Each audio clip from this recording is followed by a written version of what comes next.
Strategy. Hindi में हम क्या कहेंगे? स्ट्रैटेजी को हम हिंदी में कहते हैं रणनीति। अब हम इसको तोड़ते हैं, दैट इज रण एंड नीति।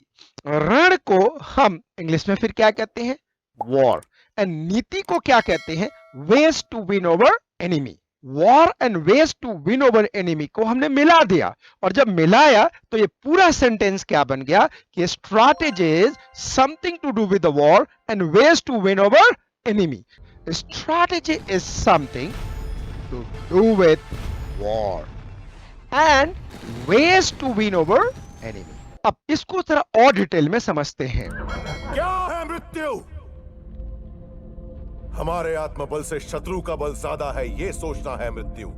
तो यानी कि strategy is related with the war. जो सिपाह सलार है वो ये बात बता रहे हैं कि जंग को जीतने के लिए हमारे अंदर क्या होनी चाहिए, हमारी थिंकिंग क्या होनी चाहिए, हमारी सोच क्या होनी चाहिए। जंग की मैदान में जब हमारी रणनीति, हमारी नीति, हमारे रूल्स, हमारे रेगुलेशन एक्सटर्नल फोर्सेस के अनुसार बदलना पड़ता है। अगर हम नहीं बदलेंगे तो जंग के मैदान में हार जाएंगे। तो सेनापति साहब ने एक्सटर्नल फोर्सेस को देखते हुए अपने रणनीति को, अपने नीति को, अपने वे को, अपने तरीके को, अपने रूल्स को, अपने रेगुलेशंस को बदला, और नतीजा ये क्या मिला? विन। जंग के मैदान में जीत। हम कुछ वर्ड को कनेक्ट करते हैं, ये war, ways to win over enemy and win. So रणनीति जीतने के लिए बनाई जाती है।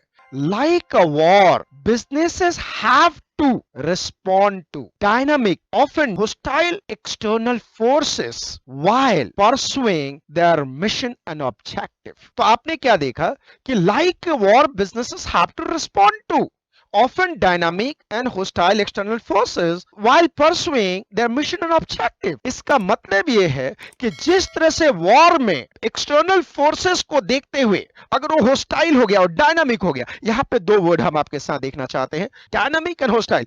डायनामिक का मतलब क्या होता है? डायनामिक का मतलब होता है फोर्सफुल चेंज, यानी कहने का मतलब या तो आप बदल जाएंगे या आप बदल दिए जाएंगे। तो ये डायनामिक है। डायनामिक का मतलब होता है फोर्सफुल चेंज। होस्टाइल का मतलब होता है परिस्थितियां विपरीत हो जानी। जिस तरह से आपने देखा कि नोकिया बिल्कुल खत्म हो गया। फिनलैंड की कंपनी नोकिया, जिसकी रेवेन्यू, जिस कंट्री का रेवेन्यू नोकिया पे डिपेंड करता था, ऑलमोस्ट खत्म हो गया। वो क्यों खत्म हो गया नोकिया? जस्ट बिकॉज नोकिया ने रिस्पॉन्ड नहीं किया, जबकि एंड्रॉयड उसके दरवाजे पर चल के गया था, लेकिन उसने एक्सेप्ट नहीं किया, अपने को चेंज नहीं किया। नतीजा क्या हुआ कि नोकिया कब्रिस्तान में चला गया, शमशान घाट में चला गया, मर गया, जस्ट बिकॉज नोकिया ने जो परिवर्तन हुआ और एंड्रॉयड जो चल के आया उसका रिस्पॉन्स नहीं दिया। So like a war, businesses have to respond to dynamic and often hostile external forces while pursuing their mission and objectives. ये दोनों परिभाषा आपकी कॉपी में आ गया है, आप समझ गए होंगे। अब इसको अच्छी तरह से समझना है। आपके एग्जाम में क्वेश्चन किस तरह का आ सकता है? आपके एग्जाम में क्वेश्चन आ सकता है कि business will survive even though business does not change with external forces. अब बताइए ये आंसर करेक्ट है, इनकरेक्ट है? Right, this answer is incorrect. अब आंसर में क्या लिखेंगे कि businesses have to respond to dynamic and often hostile external forces while pursuing their mission and objectives. फिर उसमें ये भी लिखेंगे strategy is something that has to do with the war and ways to win over enemy. Therefore, the company has to continuously adapt change to win the battle. Thank you very much. तो जैसे ही BCG में आए, आप सबसे पहले 2x2 का matrix बनाए। 2x2 का मैट्रिक्स बनाने के बाद एक्स एक्सिस में हम देते हैं relative market share and Y axis पे हम देते हैं मार्केट ग्रोथ रेट। तो एक्स एक्सिस पे हम प्लॉट करते हैं relative market share and Y axis पे हम प्लॉट करते हैं मार्केट ग्रोथ रेट। तो आप इसको भी कह भी सकते हैं कि ये मार्केट शेयर ग्रोथ मैट्रिक्स भी होगा। रिलेटिव मार्केट शेयर जो एक्स एक्सिस पे है उसके दो कॉलम है, high and low, and market growth rate के दो है, that's high and low. Relative market share, column 1 high, column 2 low. Market growth rate, row 1 high, next row is a low. अब हम इसको प्लॉट करें तो ये हाई, तो नीचे हाई आया, फिर नीचे भी आया HH, उधर लो है तो नीचे फर्स्ट स्क्वायर में भी लो आया, सेकेंड वन लो आया। मार्केट ग्रोथ रेट हाई है, आपके पास हाई आया, उधर भी आपके पास हाई गया, नीचे लो है तो लो है एंड लो है। आपने ये देखा, पहला सेंटेंस जो बोलेंगे वो रिलेटिव मार्केट शेयर से बोलेंगे। ये काम करते हैं, हम नीचे से ऊपर चलते हैं, तो ये निकलता है, देखिएगा, high low high high low high low low. अरे ये क्या हुआ, low low, high low high high low high low low. देखिए, मैं कहता हूं हाई लो, इसका मतलब relative market share is high and market growth rate low. फिर मैं कहता हूं हाई हाई, हाई हाई का मतलब है relative market share is high and market growth rate is high. फिर मैं इस सेल में आ जाता हूं और ये मैं कहता हूं relative market share is low, क्योंकि मैं पहला वर्ड रिलेटिव मार्केट शेयर बोल रहा हूं, तो relative market share is low and market growth rate is high. Low low, relative market share is low and market growth rate is low.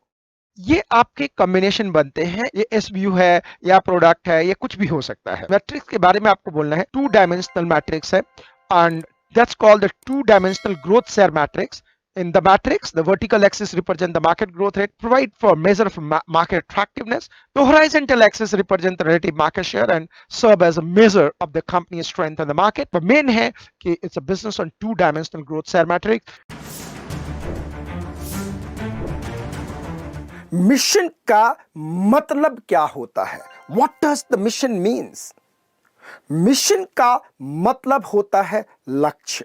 Company का mission statement always present करता है business scope को and focus करता है business scope को।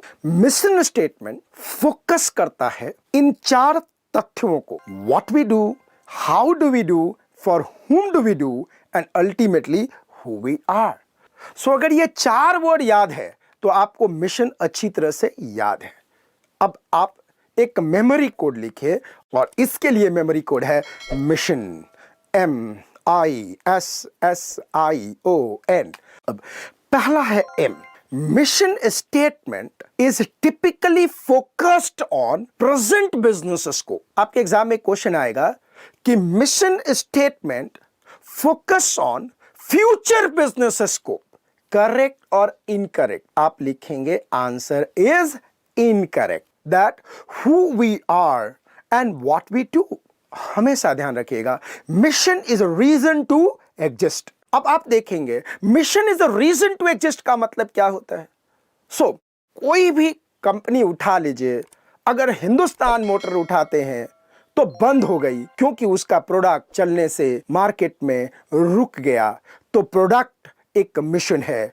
सो जब भी mission के बारे में बोलेंगे तो मिशन के बारे में हम कंपनी के प्रेजेंट बिजनेस स्कोप के बारे में बात करेंगे। तो mission is always about the present scope of the business. Always आप अपने ध्यान में रखिएगा। क्या आपके एग्जाम में क्वेश्चन आएगा mission is the reason to exist in the business, correct और incorrect? Answer is absolutely correct. Mission is the reason to exist in the business. अगर बिजनेस में रहना चाहते हैं तो मिशन को अचीव करना पड़ेगा। तो mission talks about what product you sell, how do you sell, for whom do you produce and sell. This all talks about the present capabilities of the business by and large. ये बात अपन को ध्यान रखना चाहिए। Mission statement is typically focused on its present business scope, who we are and what we do, and mission is a reason to exist.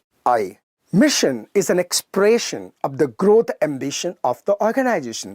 Mission growth को express करता है कि ये प्रोडक्ट है, मुझे इतना अचीव करना है। How much growth we are going to utilize, ये ग्रोथ का एक्सप्रेशन है। So as mission states what customer it serves, what need it satisfied, and what type of the product it offers. अब आपके exam में आएगा कि customer की पहचान करना मिशन स्टेटमेंट का एक अंग है, करेक्ट और incorrect? Answer is correct. As sometime company fail to conceptualise and articulate the mission and business definition with the required clarity, और इसीलिए वो फेल हो जाते हैं सफलता के राहों पे और वो फॉल करते हैं miserably. Next, I intended to answer the basic question what business we are in and what do we do? तो आपके एग्जाम में क्वेश्चन आएगा कि what business we are in and what we do is the basic point of the mission statement. Correct or incorrect? Answer is correct. What business we are in and what do we do is a part of the mission statement. Next is coming O. Organizational present capabilities. Mission focus करता है organisation के present capabilities पे, customer को focus करता है, activities को focus करता है एंड बिजनेस के मेकअप को फोकस करता है. Next is coming and not possible to lax. Lax का मतलब आप इग्नोर नहीं कर सकते, आप लूज नहीं हो सकते. Not possible to lax in the matter of a mission and business definition as the two ideas, the mission and what business definition are absolutely central of strategic planning. अब आपने समझ लिया कि जब मिशन के बारे में लिखना आए तो आपको लिखना है MISSION. Thank you very much. Retrenchment strategy का मतलब होता है कंपनी के पोर्टफोलियो से किसी प्रोडक्ट को हटाना. कंपनी का पोर्टफोलियो है, सपोज गोदरेज का है. गोदरेज का प्रोडक्ट है आपके पास, यहां देखना लॉक, आपने यहां देखा हेयर डाइस. अगर किसी प्रोडक्ट को हटा रहा है तो रिट्रेंचमेंट है. यानी कि रिट्रेंचमेंट का मतलब होता है अपने पोर्टफोलियो से, अपने कंपनी से, अपने बिजनेस से किसी चीज को हटाना. ये कोड याद रख लो, MPPS. मार्केट को अगर कंपनी ने हटा दिया तो इसका मतलब कि रिट्रेंचमेंट कर दिया. कंपनी ने प्रोडक्ट को हटा दिया तो इसका मतलब कि कंपनी ने रिट्रेंचमेंट कर दिया. नेक्स्ट P, किसी प्रोडक्ट लाइन को हटा दिया तो रिट्रेंचमेंट कर दिया. कंपनी जो पहले सर्विस देती थी उसको हटा दिया तो रिट्रेंचमेंट हो गया. कई बार रिट्रेंचमेंट का मतलब आप समझते हैं कि कंपनी से एम्प्लॉय को हटाना, छटनी करना. यहां छटनी तो है लेकिन यह छंटनी कदाचित एम्प्लॉय का नहीं है. यह छंटनी मार्केट का है, प्रोडक्ट का है, प्रोडक्ट लाइन का है एंड सर्विस का है. अब आप पूछेंगे कि जनाब अगर कंपनी से मार्केट को हटाना, प्रोडक्ट को हटाना, प्रोडक्ट लाइन को हटाना, सर्विस को हटाना को हम रिट्रेंचमेंट कहते हैं तो एम्प्लॉय के छटनी को क्या कहते हैं?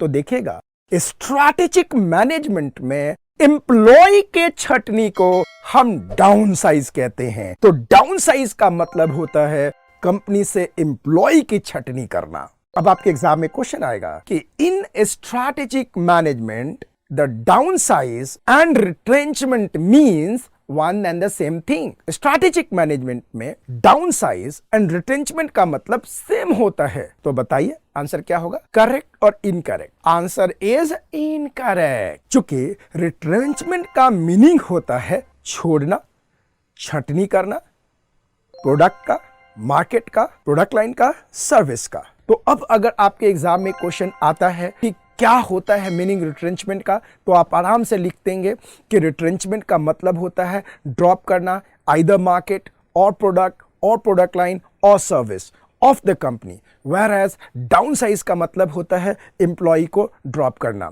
तो एक एक चीज आपके हाथ में एकदम क्लियर हो गया कि रिट्रेंचमेंट का मतलब क्या होता है. Thank you very much.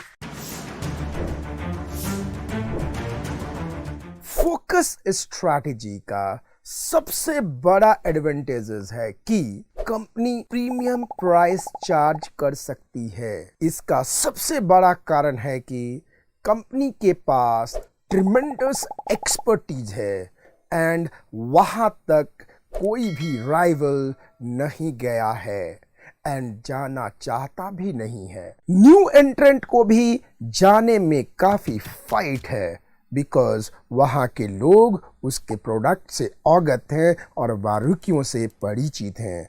वहाँ के लोग दिल और दिमाग दोनों में उस प्रोडक्ट को बैठा रखे हैं और दिल से रिप्लेस करना इतना आसान काम नहीं है क्योंकि लोगों के दिल की सुई उस प्रोडक्ट पे अटक गई है. न्यू एंट्रेंट को भी जाने में काफ़ी फाइट करना पड़ेगा चाहे वो कितना ही ताकतवर क्यों ना हो. तो आपने देखा कि benefit of focus strategy all the 5 element में हो सकता है। ये राइवल के केस में हो सकता है कि राइवल जाना नहीं चाहते, राइवल को पता है कि मैं प्राइस कटिंग नहीं करूंगा, राइवल को पता है कि अगर उसी मार्केट में मैं फिर से इसको ब्रेक करने की कोशिश करूंगा तो इसकी आंच मेरे ऊपर भी आएगी। न्यू एंट्रेंट नहीं आ सकता क्योंकि लोगों के दिलों और दिमाग में वो प्रोडक्ट छाया हुआ है और लोग उनको जानते हैं, वो लोगों को जानते हैं, नोन वर्ल्ड है उनके लिए, कोई पिटफॉल नहीं है उनके लिए। लेकिन न्यू एंट्रेंट के लिए पिटफॉल है। बायर्स के लिए एडवांटेजेस, बायर्स पॉइंट्स एडवांटेजेस है कि बायर्स अच्छी तरह से पहचानता है कि प्रोडक्ट की क्वालिटी क्या है, कौन से फीचर पे डिफरेंशिएटेड है और वो कभी भी चेंज करना नहीं चाहेंगे। सब्स्टिट्यूट के नज़र में अगर देखा जाए, फोकस्ड प्रोडक्ट सब्स्टिट्यूट के पॉइंट ऑफ व्यू से भी देखा जाए तो भी सब्स्टिट्यूट आना आसान नहीं है क्योंकि लोगों की नीड पूरी हो रही है, लोगों की आवश्यकता पूरी हो रही है और लोग खुश हैं। तो सब्स्टिट्यूट पे शिफ्ट कराना बहुत आसान काम नहीं होगा। सप्लायर्स के नज़र से भी देखा जाए तो उसको पता है कि उसके पास निश कस्टमर है, रेगुलर सप्लाई है, पेमेंट सही टाइम पे आ रहा है। तो किसी भी एंगल से देखा जाए तो सप्लायर कभी भी हार्म करने की कोशिश नहीं करेगा। तो अगर आपसे आपके एग्ज़ाम में पूछा जाएगा कि what are the advantages of the focus strategy, तो आपको एक्सप्लेन करने बेस यही 5 है। इसके पहले कि हम आगे बढ़ें, हम आप एक तरह की पॉइंट देख लीजिए एग्ज़ाम के लिए, ताकि की पॉइंट, इसी पॉइंट को मैं लिखवाऊंगा तो कॉपी पे लिखने की ज़रूरत नहीं है। की point two remember, premium prices. Number 1, premium prices can be charged in case of focused differential strategy. Number 2, in case of focused low cost company can dominate the market with customer loyalty. The advantages are in the respect of rival. No rival can come as there is a niche market. New entrant, no threat as big players are not interested in entering in so narrow market. Buyers have already distinct preference. Substitutes, buyers are too loyal, so substitute will not make a significant impact. Suppliers are well aware of situation and contented too. तो आपने देखा ये की points, आप आराम से इसको लिख लीजिए। Thank you very much. Empowerment का मतलब होता है एम्प्लॉय को ऑथराइज करना डिसीजन लेने के लिए। एम्प्लॉय के हाथ में निर्णय लेने के लिए पावर होना चाहिए। देखिएगा, एम्पावरमेंट विथ रिसोर्स बहुत मायने रखता है। हमारे यहाँ शादी के बाद एक रिचुअल्स है, जब बहू आती है घर पे तो अपनी आंचल घर में आने के पहले फैलाती है और मदर यहाँ पे चाबी के गुच्छे रखते हैं, यहाँ पे कमर पे आप देख सकते हैं, यहाँ पे गुच्छे रखते हैं मदर, यूं चाबी निकाल के और मदर बहू के आंचल में दे देते हैं। तो मैंने अपने मदर से पूछा कि आपने अपनी चाबी क्यों दे दिया, क्यों भाभी को क्यों दे दिया? तो मदर ने कहा कि अगर बहू घर आ रही है तो उनको घर संभालना है, तो घर संभालने का पावर उनको दिया गया, तो रिसोर्स भी उनके पास होना चाहिए। तो जब व्यक्ति को आप रिसोर्स देते हो कि निर्णय ले सके, इसका मतलब कि आप एम्पावरमेंट करते हो। एंड एचआर डिपार्टमेंट ये रोल प्ले करता है कि लोगों को एम्पावर करे डिसीजन के लिए। एम्पावरमेंट का मतलब होता है एम्प्लॉय को ऑथराइज करना डिसीजन लेने के लिए। एम्प्लॉय जब डिसीजन लेना सीखेगा तो अपने अंदर छुपे हुए डिसीजन मेकिंग पावर को रियलाइज करेगा एंड अंदर छुपे हुए पोटेंशियल को रियलाइज करेगा। एम्पावरमेंट में एम्प्लॉय को पावर मिलता है, जो पावर उसको प्रेजेंट में नहीं मिलता। अब एग्जाम में क्या लिखेंगे? Remember the keywords. 1, empowerment means authorizing every member of the company. 2, it involves giving more power to those who at present have little. It involves giving more power to those who at present have little. आपने देखा कि किस तरह से human resource managers एक strategic role play करते हैं। Thank you very much. There are 6 elements of effective strategic leadership और ये 6 एलिमेंट आपको स्क्रीन पे दिख रहा है और आप देख रहे हैं एलिमेंट ऑफ इफेक्टिव लीडरशिप को। और इसको कैसे याद करें, लिखिएगा, देखिएगा कैसे। I am action oriented, left पांव को दीजिएगा, फॉर्मुलेटर, इंप्लीमेंटर, आजा बेटा देख लेंगे। I am action oriented, formulator, implementer, आजा बेटा देख लेंगे। I intent, M mission, strategic action, formulator, implementer, आजा बेटा देख लेंगे। कंपेटिटर से बढ़िया कंपेटिटिव एडवांटेजेस है। तो कितने हो गए? I strategic intent, M strategic mission, action strategic action, 5 formulation of a strategy, implementation of a strategy, and then a strategic competitiveness above average return. ये 6 एलिमेंट है इफेक्टिव स्ट्रैटेजिक लीडरशिप के। आपके module ने भी एक्सप्लेन नहीं किया है, आपको पहले से आता है, उसी के बेसिस पे आप एक्सप्लेन कर दीजिएगा।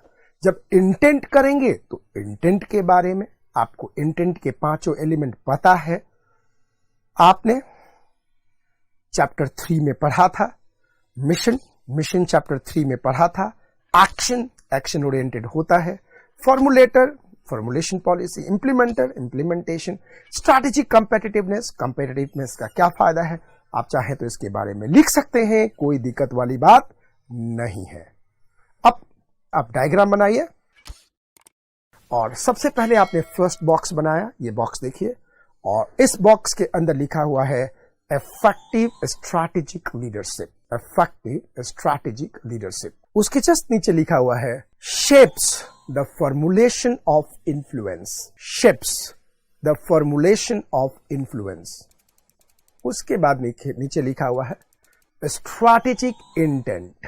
नेक्स्ट आप देख रहे हैं उनके जस्ट बाजू में strategic intent, strategic mission, intent mission.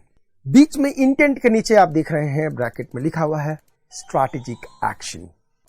Strategic action से 2 बॉक्स निकल रहे हैं, formulation of strategies and implementation of strategies. और यहां पे फाइनल रिजल्ट मिल रहा है इस एलिमेंट से strategic competitiveness above average returns.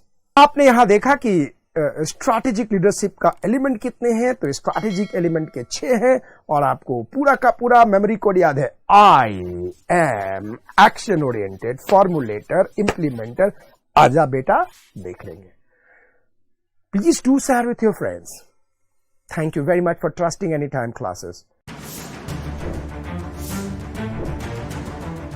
अब आपके जहन में सवाल आएगा कि ये कोर बिजनेस प्रोसेस क्या होता है। कोर बिजनेस प्रोसेस वह प्रोसेस होता है जो एक्सट्रीमली क्रिटिकल हो for success in survival of the business. ध्यान से, कोर प्रोसेस क्रिएट करता है values in the eyes of customer. Again, core process create करता है competitive advantages for the company, for the firm। तो जब भी कोर प्रोसेस के बारे में आपको लिखना हो तो ये आपके जहन में आना चाहिए कि ये बहुत ही इंपॉर्टेंट प्रोसेस है। ये इतना इंपॉर्टेंट प्रोसेस है कि इसके साथ अगर अपन लोगों ने जस्टिफाई नहीं किया तो कभी भी हम सरवाइव नहीं हो पाएंगे। तो अपन लोगों को ये समझना है कि वास्तविक रूप में कोर प्रोसेस होता क्या है। हम अलग अलग इंडस्ट्री का एग्जाम्पल लेके भी हम कोर प्रोसेस को समझ सकते हैं। जैसे कि in the electronic and semiconductor industries, core business process क्या हो सकता है? In the electronic and semiconductor industries core business process होगा न्यू प्रोडक्ट डेवलपमेंट। अगर हम न्यू प्रोडक्ट डेवलप करेंगे तो न्यू प्रोडक्ट डेवलपमेंट जो प्रोसेस है ये एक कोर प्रोसेस होगा in the case of electronic and semiconductor. ठीक उसी प्रकार से अगर मान लिया जाए कोई fast moving consumer goods industry है, fast moving consumer goods industry है, तो इसमें कोर बिजनेस प्रोसेस क्या होगा? तो आमतौर पे fast moving consumer goods industries में मार्केटिंग को कोर बिजनेस प्रोसेस के रूप में जाना जाएगा। आपने देखा होगा कि यूनिलीवर कोई भी प्रोडक्ट लॉन्च करती है और सक्सेसफुली लॉन्च कर देती है, क्योंकि उसका जो क्रिटिकल एरिया है, जो उसका क्रिटिकल प्रोसेस है, जो एक्सट्रीमली क्रिटिकल प्रोसेस है मार्केटिंग, उसको महारत हासिल है, उसमें उसको महारत हासिल है। इसीलिए क्या देखा जाता है कि यूनिलीवर कोई भी प्रोडक्ट सक्सेसफुली लॉन्च कर देता है। तो in banking industry activities that help mobilize the deposit and generate funds for advances to customer is a core business process. So आपने देखा बैंकिंग में कोर बिजनेस प्रोसेस बिल्कुल अलग है। आपने देखा इलेक्ट्रॉनिक एंड सेमीकंडक्टर इंडस्ट्री में कोर बिजनेस प्रोसेस बिल्कुल अलग है। आपने देखा कि fast moving consumer goods industries में कोर बिजनेस प्रोसेस बिल्कुल ही अलग है। उसी प्रकार से एक बात आपको समझ में आ जानी चाहिए कि core process of a company may change over a period of time to according to shifting requirement of its competitiveness. इसी इंडस्ट्री में भी ये जरूरी नहीं है कि आज अगर सेमीकंडक्टर इंडस्ट्रीज में, इलेक्ट्रॉनिक इंडस्ट्री में लॉन्चिंग न्यू प्रोडक्ट एक कोर बिजनेस प्रोसेस है, ये जरूरी नहीं है कि ये आने वाले कल में भी यही कोर बिजनेस प्रोसेस होगा। कंज्यूमर और कस्टमर के डिमांड के अनुसार ये चेंज होता रहेगा, इसको भी आपको समझना है। तो अगर आपके एग्जाम में आता है कि कोर बिजनेस प्रोसेस चेंजेबल है, आप लिखेंगे यस, ये बिल्कुल चेंजेबल है। मेनी टाइम आप देखिएगा employees tend to focus more on the narrow goal of their own department at the cost of the larger goal of the organization as a whole।